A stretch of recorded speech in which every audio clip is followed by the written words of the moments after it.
14:12 en la República del Paraguay. Tenemos un invitado internacional, agradecemos su tiempo, sabemos de su agitada y apretada agenda, pero igual nos hizo un espacio para compartir con nosotros. Él es el señor Carlos Díaz Rosillo, renombrado y respetado líder, empresario, comunicador social. Y durante el primer gobierno de Donald Trump, que volvió ahora a la Casa Blanca, él trabajó en las más altas esferas del gobierno de los Estados Unidos, desempeñó el cargo de asesor del presidente, director de políticas públicas de la Casa Blanca, donde se encargaba de supervisar las aplicaciones de la política de seguridad nacional.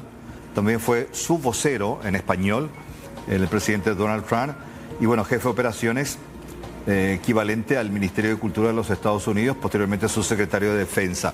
Bueno, es largo el currículum, sí. Me voy a llevar gran parte del programa. Ya lo saludamos a Carlos Díaz Rosillo. ¿Cómo te va? Un gustazo de tenerte. Bienvenido. Buenas tardes, un placer. Bueno, primeramente, lo más reciente, lo conoces al presidente Donald Trump, trabajaste con él mucho tiempo. A ver, ¿qué comentarios podrías darnos acerca de lo que está pasando él como mediador de esta crisis entre Rusia y Ucrania? ¿Crees que esto va a llegar a buen puerto? Yo creo que sí, yo creo que es el único líder mundial que puede sentar a ambas partes para lograr la paz. Una guerra que lleva más de 3 años, nadie ha podido unirlos. Muchos han tratado, muchos líderes europeos, el presidente Macron, por ejemplo, entre otros, han tratado de negociar una paz, ninguno lo ha podido. Yo creo que Donald Trump es el único que va a poder hacerlo. Ya se reunió, como vieron todos, con Vladimir Putin en territorio norteamericano. Se ha reunido varias veces con el presidente Zelensky. Y yo creo que la paz entre ambos países es cosa de meses, no de años. Como vocero para los medios en español en su momento, en este primer gobierno, don Carlos, ¿qué fue lo más complicado de explicar de las tareas o la visión que tenía Donald Trump? Excelente pregunta. Mira, yo siempre he dicho que puedes tener la mejor política pública y si no sabes comunicarla, no te sirve de mucho. Comunicar una acción de gobierno es complicado porque la gente quiere saber cómo le beneficia esa acción, cómo la firma de un acuerdo, cómo un proyecto de ley lo beneficia. Y lo más complicado es poder aterrizar una idea de política pública que puede ser muy complicada y comunicarla de una manera sencilla, que la gente que te está viendo en la pantalla o que te está oyendo por la radio pueda entender que le da un beneficio concreto, específico. Entonces eso es lo más complicado, poder aterrizarlo de una manera sencilla, que la gente diga lo que se está haciendo en la Casa Blanca o lo que está haciendo en el Palacio de Gobierno me beneficia como ciudadano. Voy a cambiar el orden de los temas, porque habíamos acordado algo, hablando del tema de la comunicación y hablando un poco de las decisiones. ¿Por qué toma esta decisión el presidente de los aranceles?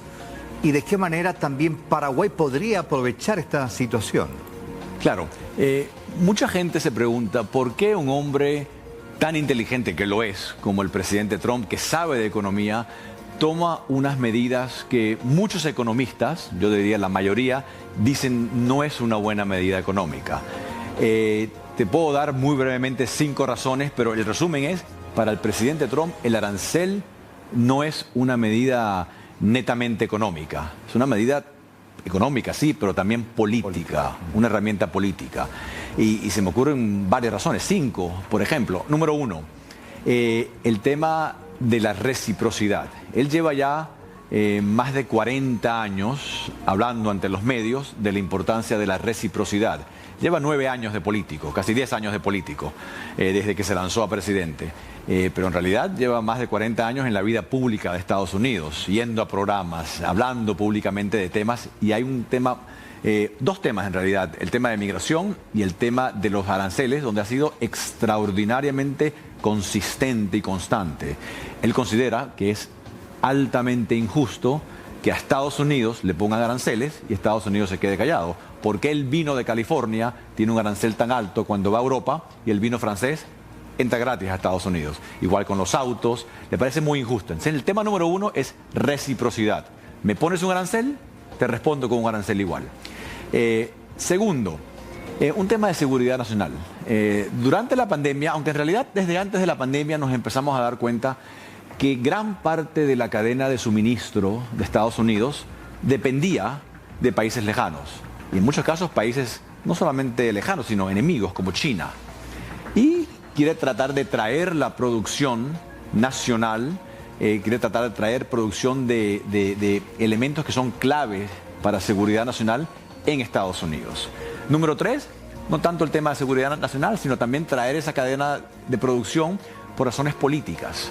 Por décadas, cuando Estados Unidos comienza a firmar tratados de libre comercio, muchos trabajos se van de Estados Unidos, se van a China, se van a Vietnam, se van a México, y esa base industrial, esos trabajadores que llevaban en muchos casos 30, 40 años trabajando en la misma industria, pierden su trabajo y de una manera se pierde la identidad. Entonces quiere traer muchos de esos trabajos, sí, por seguridad nacional, pero también por el tema de la identidad de esa base industrial para reindustrializar. Sabemos que no se va a reindustrializar el país, que todos esos trabajos que se fueron no van a regresar, pero si algunos de ellos regresa, es una victoria importante para el presidente. Cuarto, un tema muy pragmático, él es un hombre muy pragmático. Podemos discutir y debatir quién va a pagar el arancel, si es el productor o el consumidor, pero no cabe duda que el gobierno federal de Estados Unidos es el que va a recaudar el arancel. Entonces están entrando billones y billones de dólares en las arcas del gobierno americano que el presidente va a poder utilizar para ayudar a financiar sus proyectos importantes. Y por último, número 5, un tema también muy práctico, es un arma de negociación que le permite a Estados Unidos recibir concesiones de otros países que jamás le hubieran dado si no es por la amenaza del arancel. Un presidente americano dice que va a poner un arancel de 50% a Brasil, por ejemplo, y nadie le cree. Trump lo dice y le creen, porque lo pone, y después lo congela, y después lo pone otra vez. Y esa incertidumbre genera que los países quieran negociar y empiecen a entender que Estados Unidos tiene un peso muy importante. Ahí está. La visión paraguaya con relación a 50% al vecino Brasil y nosotros un porcentaje mucho menor. ¿De qué manera Paraguay puede aprovechar esta situación? Muchísimo. El arancel actual de Paraguay es el 10%, que es el mínimo de la región, fuera de los países que tienen tratado de libre comercio, como México, por ejemplo, como Canadá, en ciertos productos. Paraguay tiene una gran oportunidad porque el arancel de Paraguay es 10%, tiene un tratado, Mercosur, que le permite entrar al mercado brasilero, y el arancel de Brasil aparentemente va a ser 50% y es una gran oportunidad. Si bien yo sé que el gobierno paraguayo le encantaría que fuera 0%, igual que todos los gobiernos del mundo, un arancel de 10% es mucho más beneficioso que un arancel de 50%. Entonces ahí hay una gran oportunidad sobre todo para traer productos y vender productos y aprovecharse de este tratado. Yo siempre he dicho que el Mercosur no es particularmente favorable para Paraguay, pero en esta ocasión se puede aprovechar mucho de este tratado que le permite tener acceso a un mercado que tiene un arancel muchísimo más alto que el mercado paraguayo. Con la firma de este último acuerdo de entendimiento entre Estados Unidos y Paraguay, se habla mucho ahora de la posibilidad de eximir de la visa a los paraguayos que van a Estados Unidos. ¿Qué tan probable es eso? Eso sería extraordinario. Yo creo que este memorando de entendimiento que se acaba de firmar entre el gobierno de Paraguay y el gobierno de Estados Unidos es indiscutiblemente parte de un juego de ajedrez mucho más complicado. Una de las cosas que aprendí en la Casa Blanca es que cuando ve un titular solamente se ve la superficie, ¿no? La parte de arriba del iceberg. Hay mucho más por debajo de eso. Me imagino que van a haber más acuerdos, me imagino que va a haber mucha más información. Esa que me dices en particular sería extraordinaria para el Paraguay, obviamente, porque le permite al paraguayo poder entrar a Estados Unidos sin tener que tener todos los requisitos de pedir un permiso que actualmente lo tienen otros países. Hablamos de Brasil. Brasil en particular, al brasilero se les dificulta mucho más entrar a Estados Unidos que al paraguayo hoy día. Y si eso se lleva a cabo, lo que le llaman el Visa Waiver Program en Estados Unidos, que le permite al paraguayo entrar directamente sin tener que pasar por todo ese proceso, eso facilitaría el comercio entre Paraguay y Estados Unidos, le facilitaría al paraguayo poder ir a Estados Unidos a hacer negocio, ir a hacer turismo y acercaría mucho más a las naciones. Sería extraordinario para el Paraguay. Claro. Ahora, la contrapartida es esto que en cierta manera hay un intenso debate a nivel nacional sobre, bueno, ¿qué es lo que nos pide Estados Unidos? Recibir a gente que está en una lista de espera, incluso millones de personas, para el ingreso a ese país y que por circunstancias va rechazando. ¿Qué opinión te merece eso acerca de recibir a estos inmigrantes Sí. y ser una puerta de acceso para aquellas puertas en Estados Unidos que se cierran. Claro, según tengo entendido por lo que he leído del acuerdo, no es que Estados Unidos va a mandar a la gente que no quiere para que venga a repoblar No, esos Paraguay. son migrantes que... Exacto. Claro, Exacto. Importante aclarar eso. Estados Unidos tiene un proceso en donde estas personas que piden asilo político se va a tardar un tiempo, y lo que hace Estados Unidos es los manda a otros países. Por ejemplo, el caso de Paraguay. Paraguay puede decir que no quiere una persona, ¿no? Va a tener la oportunidad de decidir quién entra y quién no entra, pero no es que esa gente va a venir a repoblar el país, se va a quedar aquí. No, se quedan por un tiempo mientras los Estados Unidos decide si esa persona recibe asilo político o no. Yo lo veo como parte de un rompecabezas mucho más complicado, donde va a haber beneficios tanto para Estados Unidos como Paraguay, y como dije al principio, aquí la clave es explicar, comunicar cuál es el beneficio para el paraguayo de calle, la gente que nos está viendo en este momento. Y el beneficio creo que es muy claro, tener una buena relación con un gobierno como el de Estados Unidos, en donde hay muchísimas oportunidades, tanto para el Paraguay como para Estados Unidos. Una estrecha relación entre ambos países le favorece al país muchísimo. ¿Por qué? Porque viene inversión. Si viene inversión, hay más dinero. Si hay más dinero, hay más trabajo. Si hay más trabajo, el país crece. Entonces, el beneficio es que la gente va a tener muchas más oportunidades, y eso yo creo que es extraordinario. En su experiencia como ex subsecretario de Defensa, ¿cómo ve a nivel geopolítico la postura de Donald Trump ahora, detrás de Nicolás Maduro, con el aumento de la recompensa, el envío de algunos buques? Claro. Me parece una medida súper importante, porque estamos hablando de un dictador que le ha hecho mucho daño, no solamente a su país, obviamente, sino a toda la región. Yo denominaría la política exterior del presidente Trump, por decirlo así, como la política del mariachi. En su momento se utilizó otro término mexicano, ¿no? El efecto tequila. En los años 90, cuando la crisis del peso, utilizo otro término mexicano, la política del mariachi. El que paga el mariachi pone las canciones. Estados Unidos es la potencia principal del mundo, y hay que entender que por muchos años se ha quedado callado ante una cantidad de eventualidades importantes que lo afectan directa e indirectamente. Estamos hablando de un dictador, no hay manera de llamarlo sino un dictador, un criminal, probablemente un narcotraficante también.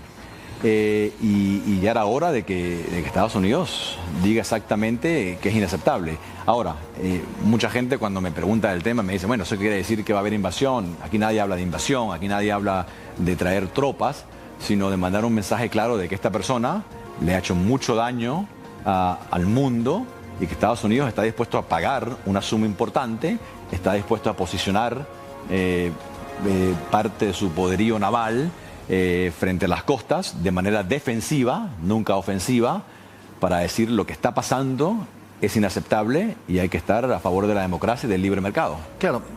A ver, la experiencia reciente nos remonta al caso Noriega. No creo que... El caso Noriega es diferente porque Estados Unidos invadió, entró al territorio panameño a remover al líder del país en ese momento, por un nexo muy claro con el narcotráfico. Aquí nadie ha hablado de una invasión, de que tropas norteamericanas entren al territorio extranjero. ¿Lo ves poco probable? Lo veo...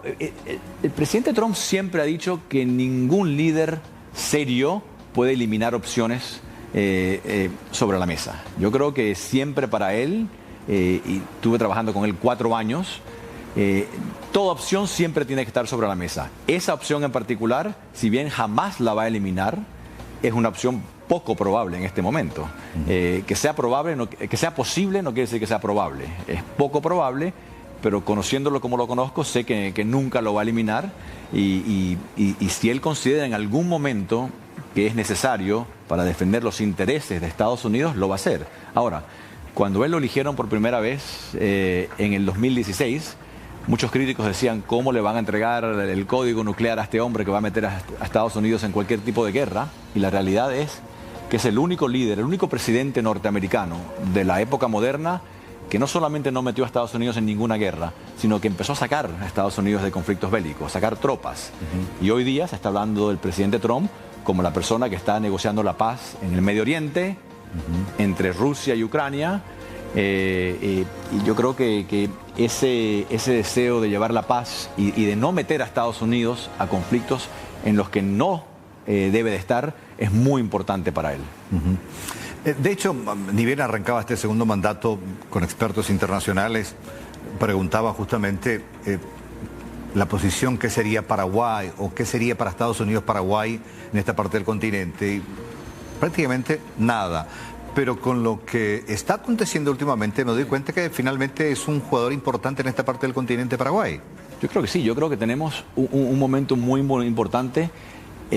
Obviamente estoy sesgado porque considero que en Estados Unidos tenemos a un gran presidente y amigo, el presidente Donald Trump, y en Paraguay tenemos un gran presidente y amigo, el presidente Santiago Peña, y no siempre se da ese momento en que hay dos grandes líderes que ambos luchan por sus países y que tienen una visión común de sacar a sus países adelante. Yo creo que esta es una gran oportunidad para Paraguay para decir, aquí estamos, ¿no? Yo creo que el gran problema de Paraguay es que no es un problema. Estados Unidos se tiende a enfocar en los países que son problemáticos. Por eso la atención va a Ucrania, a Rusia, a Corea del Norte, a Irán. Paraguay no es un problema para Estados Unidos, la América Latina no es un problema para Estados Unidos, pero puede serlo si no se le da atención.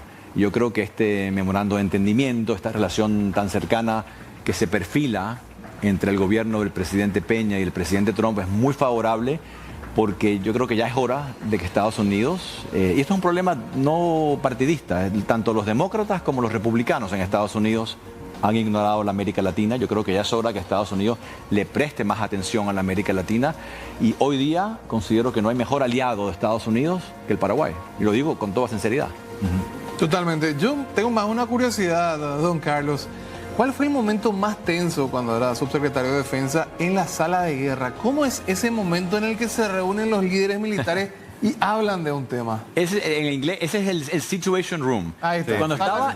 Cuando era subsecretario de Defensa que estaba en el Pentágono, no tuve reuniones en el Situation Room. Ahí van nada más los secretarios, los ministros del presidente. Sí estuve cuando estaba en la Casa Blanca como director de políticas públicas, porque si bien en la mesa está el presidente con los ministros, detrás están los asesores de los ministros y del presidente. Tuve varias oportunidades de estar en el Situation Room y no sé si es lo más tenso o lo más interesante, es la cantidad de información que se maneja. Cuando una decisión llega a ese nivel, la mayoría de las decisiones nunca llegan al presidente. Pasan por los directores de oficinas, por los viceministros, por los ministros. Si llega al presidente es porque es una decisión verdaderamente compleja, en la cual las opciones son probablemente todas malas. Y el presidente escoge la menos mala. Al presidente no le vas a dar la opción de escoger algo maravilloso porque ya se solucionó antes. Entonces, es ver la complejidad de estos temas en donde estás hablando de dos opciones que son muy, muy complicadas. De bombardear a países, o sea, se bombardeó a Siria. No sé si se acuerdan, el presidente Trump estaba en una cena con el presidente de China, Xi Jinping, y durante el postre, llega el postre de chocolate y el presidente Trump le anuncian que el bombardeo a Siria fue un éxito. Y ahí le comenta al presidente Xi Jinping, disfruta el postre, por cierto, bombardeamos a China. Entonces, esas decisiones son súper complicadas. Tienes el peso del mundo, ¿no? Tomas una decisión equivocada y puedes afectar no a cientos de miles, sino a millones y millones de personas. Entonces, ver cómo se procesa la información, ver el peso de las decisiones en las cuales usualmente las opciones no son las mejores. Y tienes que hacer lo mejor que tienes con información siempre incompleta. Si tuvieras toda la información, sería mucho más fácil. Eventualmente te enteras de cosas que no sabías en el momento. Entonces, tomas una decisión con información incompleta y tienes que ir para adelante. Y si te equivocas, lo que tienes que hacer es tratar de resolverlo después, pero no puedes deshacer la decisión. Entonces, el peso del mundo lo tienes totalmente en los hombros como presidente de Estados Unidos. Literal, el peso del mundo, porque una decisión puede traer una situación catastrófica. Una guerra mundial. De efecto ¿no? mundial. Una guerra nuclear. Sí. Sí. Yo lo veo siempre a Donald Trump, lo sigo, obviamente por una cuestión de información. ¿Lo viste sonreír, intercambiar con él algunos? No sé si le gustan los chistes o no. Es encantador. La percepción es que es un tipo... Ahí está, lo estás viendo. Sí. La cara siempre enojado, de serio, sí. sobrio. Una cosa es lo que ves ante las cámaras y una cosa es lo que ves tras las cámaras. La percepción es que es un tipo muy, muy serio, que grita, que es exigente. Sí, es exigente, pero es súper amable, en excelente sentido del humor. Está en una reunión con 7, 8 asesores y le pregunta a cada uno, ¿qué opinas? ¿Qué opinas? Y después dice, no, pero ¿por qué? Y te cuestiona. Le gusta que la gente debata. No, le desespera que todo el mundo diga lo mismo, a pesar de la percepción. No le gustan los adulones. No le gusta. Bueno, le gusta, no le gusta que le digas que no directamente, como cualquier líder, pero tienes que saber cómo decirle que no. No le gusta que le digan que no, le gusta que le digan por qué no y que le des una solución. Mi pobre angelito, tiene ese otro lado con mucho carisma.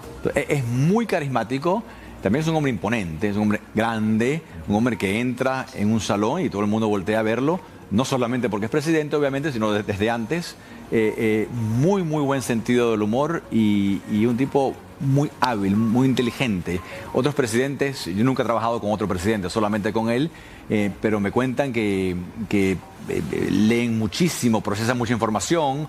Él es muy visual, tienes que darle información de una manera muy visual y capta cosas muy rápidas y hace preguntas que a nadie en el salón, por ejemplo, se le ocurre.